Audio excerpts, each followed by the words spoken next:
It's been nearly 2 years since the so-called crypto winter and the downfall of FTX. The price of Bitcoin, perhaps not surprisingly, has recovered. FTX and its former chief exec, Sam Bankman-Fried, have certainly not. He's currently serving a 25-year sentence in a federal prison. The author, Michael Lewis, spent plenty of time with SBF before everything went down the drain and certainly got a chance to look at the considerations. This is the book. It's Going Infinite, it's called, and it paints the portrait of an ambitious, unfocused and, well, eventually dishonest man. Lewis joined me in the C-suite in the sky. I've always enjoyed Michael Lewis's books, so having him talking about SBF was a real treat. And he told me all about the felon once considered to be the crypto king. It was one of the curious things about the whole FTX fiasco is that nobody, like zero people, actually said what the problem was or predicted it. With most like Madoff-like scandals, there's someone out there who's detected a problem. And in this case, the problem was really simple, that $10 billion of customers' deposits were not in FTX, but in Sam Bankman-Fried's private little hedge fund trading firm. And no one knew it. And so it was, and I didn't know it. I was shocked when it all went down.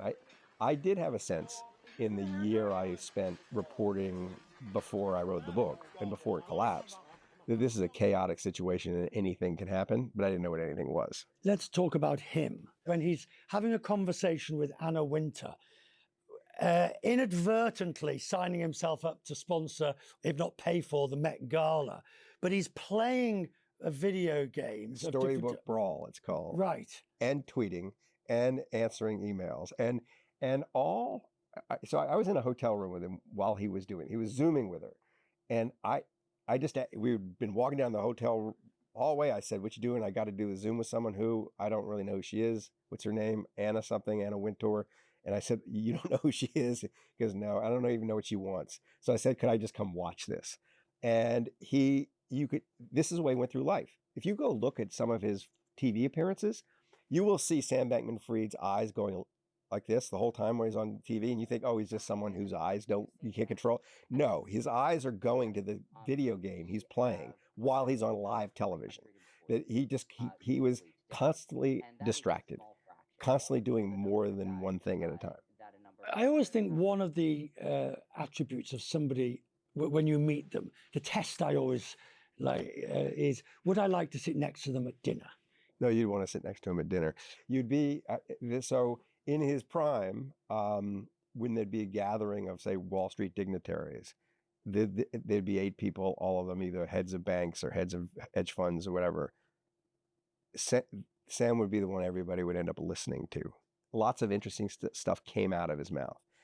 He has no ability to have a normal dinner party conversation. Like, you would come away from the dinner feeling like, I just learned an awful lot. He didn't ask me a single question about myself. He knows as little about me as when he sat down. So the commingling, the criminal commingling, right, of FTX with Alameda Research money, do you think did he know it was wrong? Did anybody, I mean, I know there's lots of evidence. So there are 2 red lines, yes, right? It was the initial commingling. It starts that way, right? I mean, he didn't even want to start a crypto exchange. He tried to get other people to start it so he could trade on it, and no one would start it, so he started it himself. In the very beginning, the FTX had no bank accounts. So if you wired money in, it had to go to an Alameda bank account. And one of the peculiar twists to the story is the people who wired money in the beginning, these were not widows and orphans. This was like Jump Trading and Jane Street and Hudson River, the most sophisticated traders in the world, knew that they were wiring money in the wrong place because it said Alameda Research on the wire instructions. And why nobody's pointed this out, I don't know.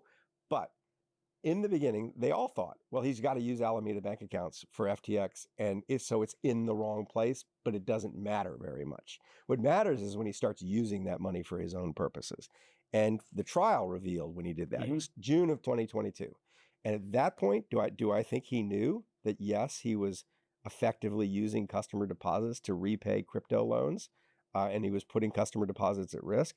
I don't see how you could not have known. This is a tough one. Do you have any sympathy for him? Yeah.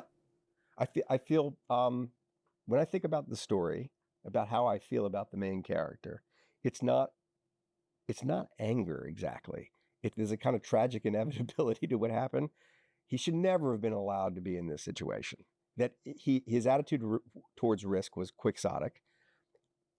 The grown up world had a chance to constrain him. A lot 100 and something venture capitalists threw billions at him without asking how this place ran.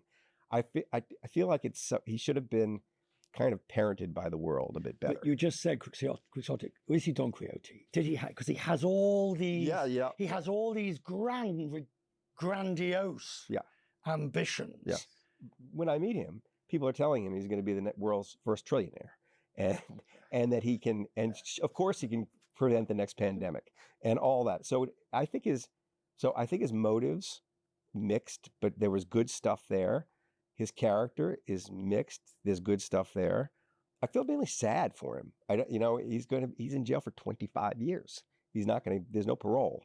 So it feels like a tragedy.